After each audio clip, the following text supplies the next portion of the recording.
आदाब, आप देख रहे हैं अच्छा सवेरा। मैं हूं फैजुल हक। चाय की चुस्कियों के साथ हम आपके लिए लेकर आए हैं सुबह की एकदम ताज़ा तरीन खबरें। तो आइए शुरू करते हैं फटाफट। केंद्र पर निशाना साधते हुए राहुल गांधी ने कहा है कि 385 दिन में भी कोरोना से लड़ाई नहीं जीत पाए। उत्सव ताली थाली बहुत हो चुकी, अब देश को वैक्सीन दो।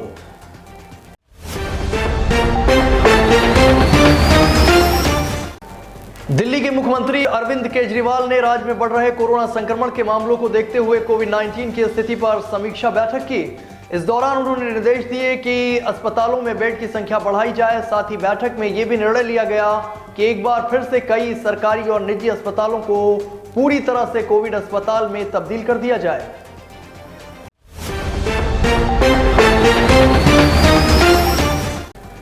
पेंशन के क्षेत्र में सरकार प्रत्यक्ष विदेशी निवेश यानी FDI की सीमा को बढ़ाकर 74% कर सकती है, जिसके लिए सूत्रों से मिली जानकारी के अनुसार बताया जा रहा है कि संसद के मानसून सत्र में इस संबंध में विधेयक लाया जा सकता है, जिसमें FDI की सीमा को 49 से बढ़ाकर 74% तक करने की मंजूरी मिल सकती है।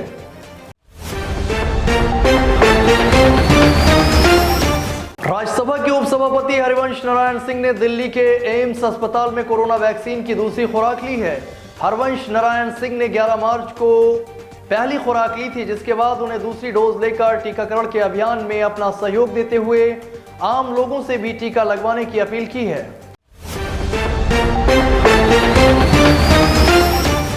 कुरान पाक से 26 आयतों को हटाने को लेकर की गई मांग लंबे अरसे से विवाद का मुद्दा बनी हुई थी, जिसके बाद सुप्रीम कोर्ट ने इस याचिका को खारिज कर दिया है और साथ ही वसीम रिजवी पर 50,000 रुपए का जुर्माना भी लगाया गया है।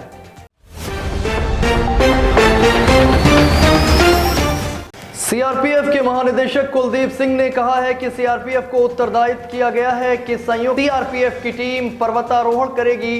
वो लॉर्ड से पर्वत और एवरेस्ट पर जाएगी। यह कार्यक्रम 66 दिनों का है। इसमें कुल 38 लोग शामिल किए गए हैं।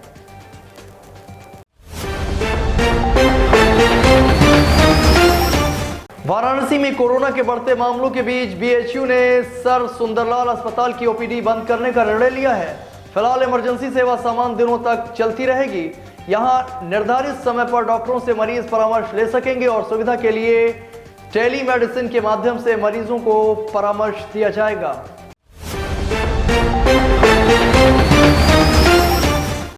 चंदौली जिले के मुगलसराय कोतवाली क्षेत्र के जीटी रोड किनारे जनरल स्टोर में सुबह आग लगने से दुकान में रखा लगभग 8 लाख रुपए का सामान जलकर खाक हो गया।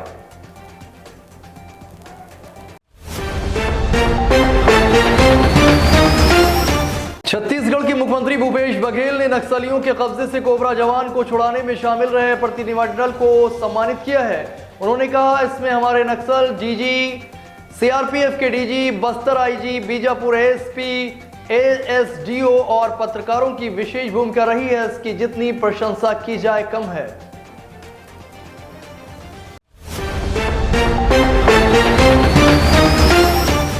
देश के कई राज्यों के बाद अब गुजरात में भी बढ़ते संक्रमण के खतरे को मद्देनजर रखते हुए गुजरात सरकार ने राज्य के सभी सरकारी और निजी शिक्षण संस्थानों को 30 अप्रैल तक बंद किए जाने के आदेश जारी कर दिए हैं।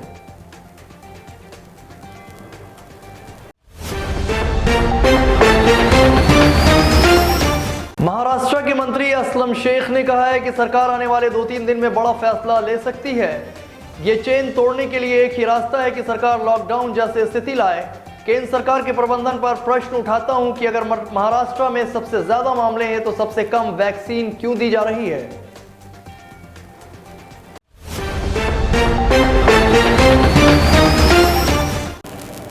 मध्य प्रदेश के मुख्यमंत्री शिवराज सिंह चौहान ने लॉकडाउन की स्थिति पर बयान देते हुए कहा है कि शहर को लॉकडाउन करने के बजाय मास्क से चेहरा लॉक हो जाए और पैर भी लॉक हो जाए, जिसके लिए उन्होंने जनता से अपील करते हुए कहा है कि घर से अनावश्यक न निकलें और साथ ही मास्क का पूर्णतः उपयोग करें।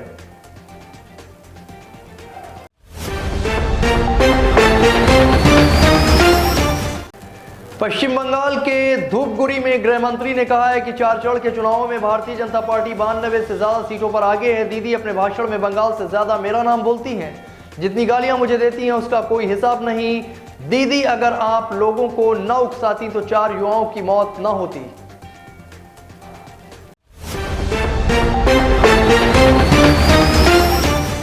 बंगाल में लगभग आधे चुनाव खत्म हो चुके हैं। इसके बाद कांग्रेस अब पश्चिम बंगाल के चुनावी मैदान में अपनी कमर कसने को तैयार है, जिसके लिए कांग्रेस ने अपने अभियान को तेज करने का फैसला लेते हुए अगले चरण में होने वाले मतदान के लिए बंगाल में पहली रैली करने जा रही है, जिसके लिए 14 अप्रैल को राहुल गांधी बंगाल में चुनाव प्रचार करेंगे।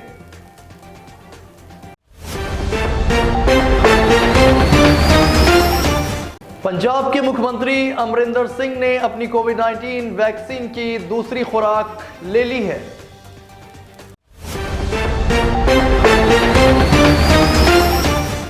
जहां एक और देश में कोरोना संक्रमण के मामलों में तेजी हो रही है, तो वहीं शेयर बाजार में भारी गिरावट देखने को मिल रही है, जिसके चलते सेंसेक्स 1785.1 अंकों की भारी गिरावट के साथ 47,806.31 पर, तो वहीं निफ्टी 545.90 अंक की गिरावट के साथ 14,288.95 के स्तर पर बंद हुआ।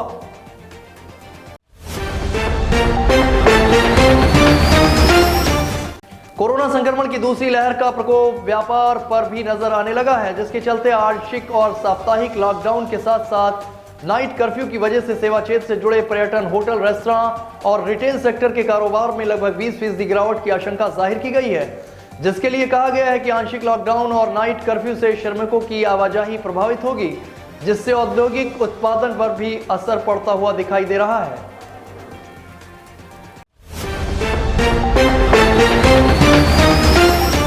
राफेल सौदे को लेकर वकील एमएल शर्मा ने सुप्रीम कोर्ट में एक याचिका दायर की है, जिसमें उन्होंने कहा है कि राफेल डील पर लगाए गए नए आरोपों की स्वतंत्र जांच की जाए, जिसके लिए सुप्रीम कोर्ट के चीफ जस्टिस एस.ए. बोबडे ने कहा है कि सुप्रीम कोर्ट इस पर तुरंत सुनवाई करेगा। हालांकि अभी तक तारीख की जानकारी नहीं दी गई है।